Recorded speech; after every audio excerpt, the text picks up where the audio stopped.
لسان القرآن series part 4 جو ہے اس میں ہم اسم کے بارے میں پڑھیں گے۔ بسم اللہ الرحمن الرحیم۔ عربی زبان میں استعمال ہونے والے کسی اسم کے بارے میں 4 باتوں کا علم ضروری ہے۔ اس کے بغیر نہ وہ اسم سمجھ میں آ سکتا ہے اور نہ اس کو جملے میں استعمال کیا جا سکتا ہے۔ اسم کے بارے میں وہ 4 باتیں درج ذیل ہیں۔ نمبر 1، اسم کا مذکر یا مؤنث ہونا، یعنی کہ جنس، جنڈر۔ نمبر 2، اسم کو واحد، مثنیٰ یا جمع ہونا، عدد، نمبر۔ نمبر 3، اسم کا معرفہ یا نکرہ ہونا، وسعت، کیپیسٹی، یعنی کہ کتنا ہے۔ یہ رجل ہے تو کسی کوئی بھی مرد مراد ہو سکتا ہے۔ الرجل ہم کہیں گے تو وہ خاص مرد ہو جائے گا، تو یہ معرفہ نکرہ آگے ہم تفصیل سے پڑھیں گے۔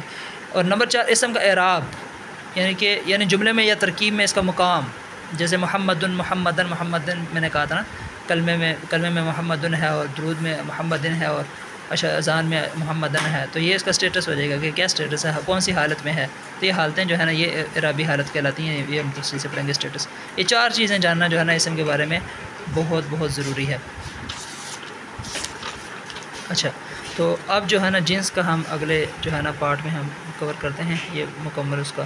تو یہ 4 چیزیں جاننا جو ہے نا اسم کی یہ بہت ضروری ہے۔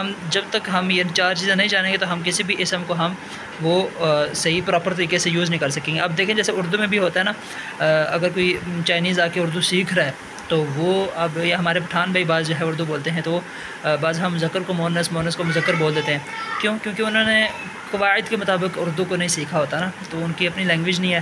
تو اسی طرح جس میں کہ اپنی لینگویج نہیں ہوتی نا، تو وہ دوسری جب لینگویج سیکھتا ہے تو اسے یہ چیزیں پتہ ہونی چاہیے۔ اب پہلے نمبر پہ جیسے مذکر ہے، مؤنث ہے، اب عربی میں مذکر مؤنث یعنی اس کے کیا قواعد ہیں، ٹھیک ہے، مؤنث کیا ہوتا ہے، مذکر کیا ہوتا ہے، ہماری اپنی زبان تو نہیں ہے، تو اس کے رولز ہیں۔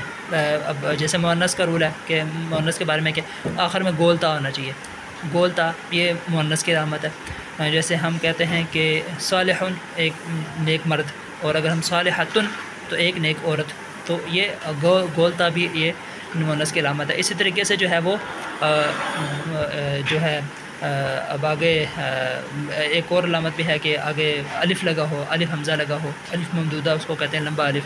جیسے خضراء، صفراء جو رنگ ہیں، اخضر کہتے ہیں سبز کو، گنبد خضراء ہم کہتے ہیں سبز، تو اس کے ساتھ اینڈ پہ اگر وہ الف حمزہ لگا تو وہ مؤنث ہوگا، مؤنث اسے شمار کیا جائے گا۔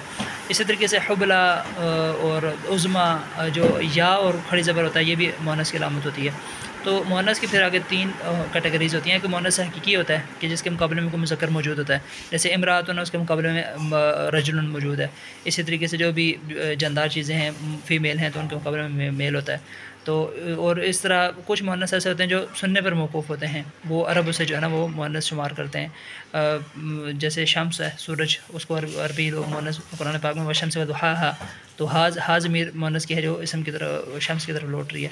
تو اس طریقے سے یہ ہوتا ہے۔ تو 3 قسمیں ہوگی مؤنث کی، ایک مؤنث حقیقی ہوگا جس کے مقابلے میں میل موجود ہوگا، ایک رولز کے انڈر ہوگا، 3 قاعدے ہیں اس کے، گولدہ ہونا چاہیے، الف ممدودہ ہو یا الف مکسورہ ہو، لمبا الف یا چھوٹا الف کھڑی زبر والا، یا جو ہے وہ مؤنث سماعی سننے پر موقوف ہوگا، عربوں سے ہم نے سنا ہوگا۔ تو یہ جو ہے نا وہ مؤنث کے بارے میں ہو جائے گا۔ آگے پھر واحد، مثنیٰ یا جمع ہونا، تو دیکھیں واحد تو ایک کو کہتے ہیں، جیسے مسلمن ایک مسلمان۔ اب دو بنانے کا قاعدہ پھر اس میں ہم پڑھیں گے کیا ہے، یعنی کہ آگے جو ہے وہ آنی کا ساؤنڈ پیدا ہوتا ہے، مسلمانی، ٹھیک ہے، 2 مرد ہو جاتے ہیں۔ اور اگر جمع ہو تو اونا کا ساؤنڈ ہوتا ہے، مسلمون، یا اس طریقے سے کاتب۔ یہ اگر جمع سالم ہو، جمع کے بھی پھر 2 قسمیں، جمع بعض سالم ہوتے ہیں۔ سالم کا مطلب کہ واحد والا جو اس کا وہ صورت ہے وہ باقی رہتی ہے، جیسے مسلم ہے تو اب اسی کے آخر میں ہم واو نون لگا دیتے ہیں، آخری حرف پیش لگا کے اس کے بعد واو پھر نون زبر نا، تو وہ جمع بن جاتا ہے سالم۔ تو لیکن اب مسجد کی جمع ہے مساجد، تو اب یہ جو ہے جمع سالم نہیں ہے، کیوں؟ کیونکہ اس میں مسجد میں دیکھیں میم سین اور جیم اور دال تھا، لیکن اب مساجد میں میم سین کے بعد جیم نہیں ہے بلکہ الف ہے، تو یہ جمع مکسر ہو جائے گا۔ تو اس کی قسمیں ہیں۔ پھر آگے اسم کو معرفہ نکرہ ہونا، یہ پتہ ہونا چاہیے، یعنی کہ یہ معرفہ ہے نکرہ۔ معرفہ کا معنی کہتا ہے الف لام لگتا ہے اس میں، رجل ہے تو وہ الرجل، تو وہ معرفہ ہو جائے گا، پراپر ناؤن ہو جائے گا کسی، یعنی کہ کسی ہم جب بات کریں گے الرجل تو وہ کوئی خاص آدمی مراد ہوگا، تو لیکن رجل کہیں گے تو وہ ہو جائے گا کامن ناؤن، کوئی بھی مرد اس میں مراد ہو سکتا ہے، جیسے ہم انگلش میں کہتے ہیں آ مین، یا جب ہم کہتے ہیں دا مین یعنی کہ خاص آدمی۔ تو اسم کا اعراب پھر چوتھے اس میں چلے گا، تو یعنی کہ کون سی حالتیں ہیں، حالت رفع ہے، نصب ہے، جر ہے، تو اس میں ہوگا۔ تو یہ 4 چیزیں معلوم ہونا بہت ضروری ہیں اسم کی۔